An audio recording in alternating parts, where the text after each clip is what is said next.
आज के इस वीडियो में बात करेंगे हमारे देश के निर्माणाधीन और प्रस्तावित इंडस्ट्रियल कॉरिडोर्स के बारे में।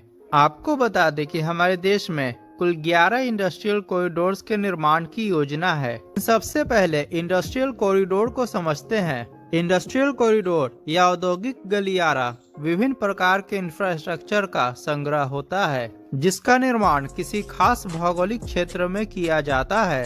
और इंडस्ट्रियल कॉरिडोर का प्रमुख उद्देश्य उस विशेष भौगोलिक क्षेत्र में इंडस्ट्रियल डेवलपमेंट या मैन्युफैक्चरिंग क्लस्टर्स इत्यादि को स्थापित करना होता है। और इस इंडस्ट्रियल कॉरिडोर के अंतर्गत मैन्युफैक्चरिंग फ्रेंडली इकोसिस्टम डेवलप करने के लिए ports, highways, rail roads, multi modal logistic parks, passenger cum cargo airports, inland waterways, smart cities, industrial areas, industrial regions इत्यादि सपोर्टिंग इंफ्रास्ट्रक्चर को डेवलप किया जाता है।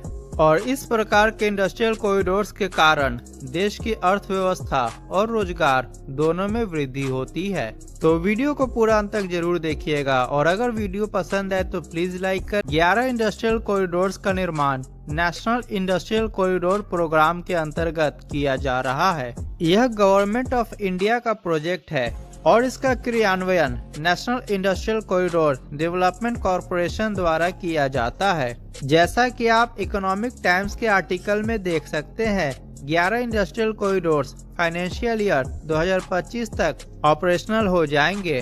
अमृतसर कोलकाता इंडस्ट्रियल कॉरिडोर के बारे में, यह इंडस्ट्रियल कॉरिडोर एक अंडर कंस्ट्रक्शन इंडस्ट्रियल कॉरिडोर है और इसको अमृतसर दिल्ली कोलकाता इंडस्ट्रियल कॉरिडोर के नाम से भी जाना जाता है। यह इंडस्ट्रियल कॉरिडोर पंजाब के अमृतसर से शुरू होकर जालंधर, लुधियाना, अंबाला, दिल्ली, कानपुर, प्रयागराज, वाराणसी, गया, धनबाद, आसनसोल, दुर्गापुर के रास्ते कोलकाता में जाकर समाप्त होती है। इस कॉरिडोर की कुल लंबाई 1839 किलोमीटर है एवं यह पंजाब, हरियाणा, दिल्ली, उत्तर प्रदेश, उत्तराखंड, बिहार, झारखंड और पश्चिम बंगाल राज्यों से होकर गुजरती है। और इस इंडस्ट्रियल कॉरिडोर के कारण भारत के 40% जनसंख्या को लाभ होगा। जनवरी 2014 में इस इंडस्ट्रियल कॉरिडोर को गवर्नमेंट ऑफ इंडिया द्वारा अप्रूव्ड किया गया। अमृतसर कोलकाता इंडस्ट्रियल कॉरिडोर में बेहतर ट्रांसपोर्टेशन के लिए लुधियाना से कोलकाता तक ईस्टर्न डेडिकेटेड फ्रेट कॉरिडोर का निर्माण किया जा रहा है और eastern dedicated freight corridor partially operational हो चुका है।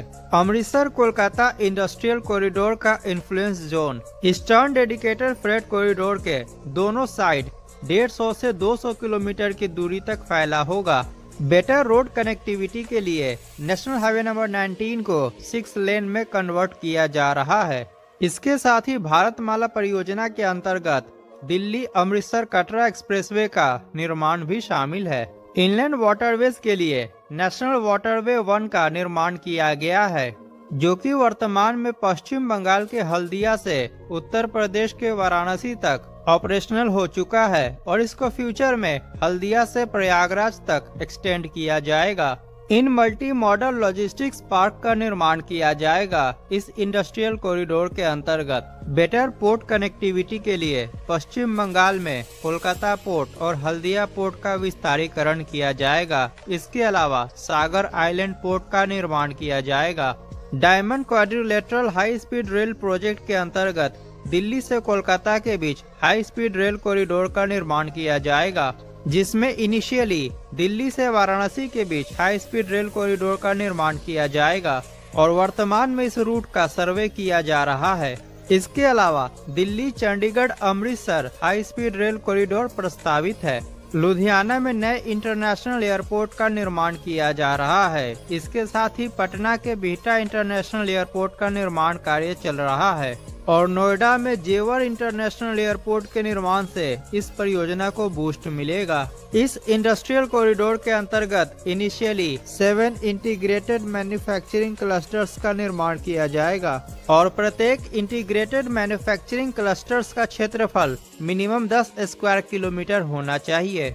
अमृतसर कोलकाता इंडस्ट्रियल कॉरिडोर का फेज 1 2025 तक तैयार हो जाएगा और इनिशियली इसके निर्माण में 5,749 करोड़ रुपए खर्च किए जाएंगे और इसके कारण लगभग 10 लाख से ज्यादा जॉब्स क्रिएट होगा। जो भी ट्रांसपोर्टेशन प्रोजेक्ट का मैंने उल्लेख किया है इस इंडस्ट्रियल कॉरिडोर के सपोर्टिंग इंफ्रास्ट्रक्चर के लिए, उनका निर्माण अलग अलग परियोजनाओं के अंतर्गत किया जाएगा और उन पर खर्च होने वाली राशि को उन परियोजनाओं के अंतर्गत निर्धारित किया गया है, जैसे कि Bharatmala project, diamond quadrilateral high speed rail line project, dedicated freight corridors इत्यादि। इन सभी 11 इंडस्ट्रियल कॉरिडोर्स के निर्माण से मेक इन इंडिया इनिशिएटिव को बूस्ट मिलेगा और उम्मीद है कि बहुत ही जल्द कोलकाता गुवाहाटी इंडस्ट्रियल कॉरिडोर को प्रस्तावित किया जाएगा। तो आज के वीडियो में इतना ही। अगर वीडियो अच्छा लगा हो तो प्लीज लाइक करें और चैनल पर नए आए हैं तो सब्सक्राइब करके बगल के बेल आइकन को जरूर से प्रेस कर ले। मिलते हैं अगली वीडियो में। नमस्कार, जय हिंद।